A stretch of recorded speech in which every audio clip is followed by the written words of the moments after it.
إحدى الفانشستات هي رفيقة لأحد السياسيين، $10,000 ما تكفيني باليوم. هواية تخاف، مو نقول تخاف، تخشى من الفاشينيستات أكثر ما تخشى السوداني. هذه الطبقية المخملية، وأن ينزل من الطبقة المخملية اللي عايش بها والترف اللي عايش به إحدى الفانشستات هي رفيقة لأحد السياسيين، $10,000 ما تكفيني باليوم. هواية تخاف، مو نقول تخاف، تخشى من الفاشينيستات أكثر ما تخشى السوداني.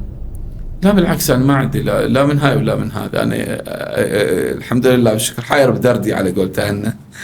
أنا ما أهتم لي، ولكن أتألم من تطلع الفانشستات أمام الملأ وهن كلهن يأخذن مشاهدات وما أعرف إيش، وهذه يطلعن ويجرحن هاي طبقتنا الفقيرة.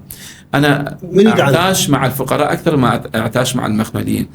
يوميا بكل ما أقعد بمكتبي أستقبل من أخوتنا، وأنا أعتبرهم أخوة يعني متفضلين علي، يجوني بمساعدة مالية، مسواق ما عنده، راتشيته ما عنده، مصرف بجيبه ما عنده، فالضائقة مالية يمر بيها، يعني تنكر مي البيت ما عنده، يجيني من يجي هيك شيء الفاشينيستا.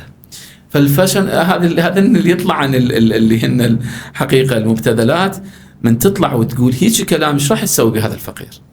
أنا بس أريد أشوف هذا الفقير شنو رد فعله. فهذا الأدية من جاب لنا إياها؟ ما جت هي بوحدها، مدعومات من سياسيين ضمن الفاشينيستات. منين جت؟ هاي أموال حكومية، هاي أموال غسيل أموال، هاي أموال حكومية.